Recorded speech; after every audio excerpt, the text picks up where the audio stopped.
자, 중국은 어떻습니까? 중국도 종교를 인정하는 나라죠, 종교는. 네. 네, 중국의 헌법에서 이렇게 규정하고 있어요. 국가는 국민의 종교 자유를 보장한다. 네. 예, 공식적으로 이렇게 규정이 되어 있고요. 그리고 1958년도에 전국적인 그 천주교 신도들을 거느리는 그런 천주교 애국회라는 조직이 만들어졌어요. 네. 제가 알기로는 지금까지 수십 년 동안 정상적인 종교 활동을 해오고 있는 것으로 알고 있습니다. 네. 그런데 지난번 베네딕트 교황이 우리 한국에 올 때 1989년인가요? 예, 예. 그때는 중국 영공에서 허락을 안 해줬단 말이에요.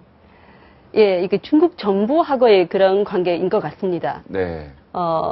바티칸하고 중국 정부 간에 뭔가 오해가 있었던 것 같고요. 네. 이건 지난 세기에 그 냉전 체계하고 무관하지 않다고 봅니다. 네. 하지만 이번에 교황이 중국 영공을 통해서 한국으로 넘어왔잖아요. 네. 그리고 중국 상공을 이렇게 통과하시면서 시진핑 국가 주석한테 축복 메시지까지 보내주셨다고 합니다. 네. 저는 이게 굉장히 좋은 신호라고 보거든요. 세상에 영원한 적도 없고 영원한 친구도 없다라는 말이 생각이 납니다. 네. 예전에 냉전 시기에 중미 간도 그렇고 중일 간의 관계도 그렇고 네. 파빙, 그러니까 얼음을 깨고 관계 개선을 한 그런 선례들이 있지 않았습니까? 많았죠. 그렇게 해서 1972년도에 중일 간이 수교가 됐고요. 침략자하고 피침략자 간에 네.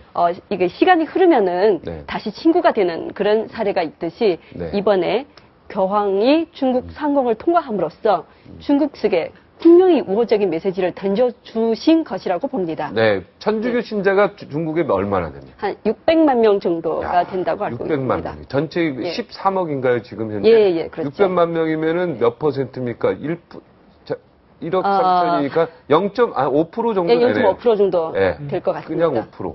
예, 그죠? 예, 예. 5% 정도 예, 돼요. 예, 예. 전체 그 종교를 가진 사람이 어느 정도나 돼요? 기독교, 불교 뭐 다. 예, 전체- 기독교도 종교 자유 다 있는 거죠? 그렇죠. 교회도 있고요. 예. 전체 중국에서는 종교를 믿는 신도들은 한 3억 정도 된다고 들었습니다. 아. 전체 중국 인구에서 차지하고 있는 비중이 31점 몇 프로가 된다고 들었거든요. 그러니까 그래서 굉장히 북한과 많은 같이 숫자예요. 이런 어떤 형식적인 종교 이런 게 아니죠. 북한과 같은 이런 예. 종교 자유가 아니고 이 정도 중국은 완전한 자유다. 예. 교회도 완전히 다 다른 모습인 것 같습니다. 완전히 다르고. 예. 그러니까 우리나라에 살면서 우리 여기 교회도 보고 절도 보고 할 거 아니에요. 예, 이거나 예. 똑같다 이 말이죠.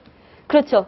종교 차이가 활동을 없죠. 함에 있어서는 큰 차이가 없고요. 네. 그리고 세상에서 모든 나라에서 종교 활동이 이루어지고 있는 이유는 그 사회에 안전적인 장치를 마련을 해주기 때문에 이게 정부에서 허용을 하는 것이라고 보거든요. 네. 중국에서 또 똑같은 그런 그 사회의 선을 가져다 주고 사람들을 교화시키는 그런 역할을 하고 있기 때문에 중국에서는 당연히 합법적인 지위를 받고 잘 활동을 하고 있는 것으로. 절하고 뭐 교회 이런 거 짓고 카톨릭 성당 만들고 하는데 크게 막 제재받고 이러진 않습니까? 법적으로 규제나 이런 거. 예, 그렇죠. 그런 건 네, 없고요. 정상적인 절차를 밟아서 얼마든지 종교의 자유를 중국에서 누릴 수가 있습니다. 네.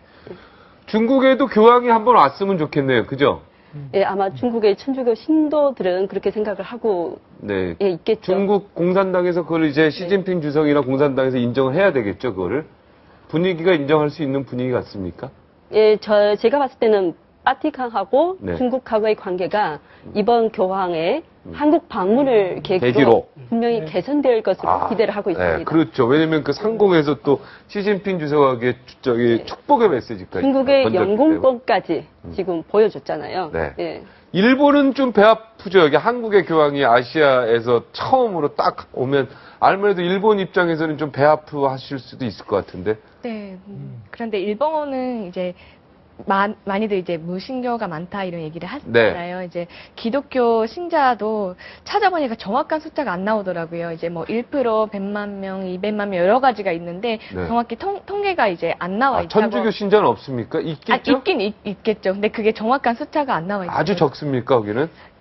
제가 개인적으로 느끼기에는 네. 제가 일본에 살면서는 기독교, 천주교를 믿는 사람 한 번도 못 봤거든요. 오. 자기는 신자다 이런 사람이 한 번도 접해본 적이 없었어요. 그 아. 정도로 이제 야, 신기하네요. 네. 야, 바로 옆 나라인데 어떻게 그럴 아, 수가 있죠? 그럴까요?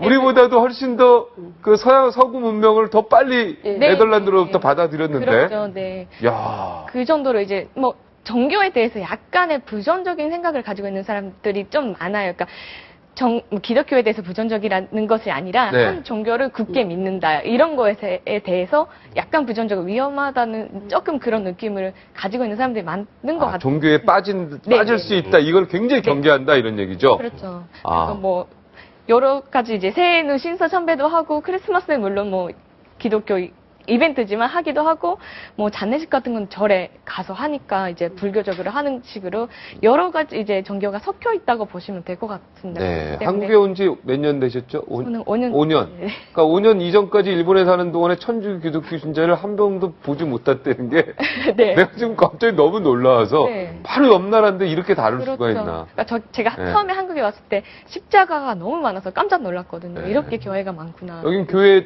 보고 두 발짝 가면 절 있고요. 또 두 발짝 가면 점집 있고 또 한 세 발짝 가면 또 교회 또 있고 네. 계속 그래요.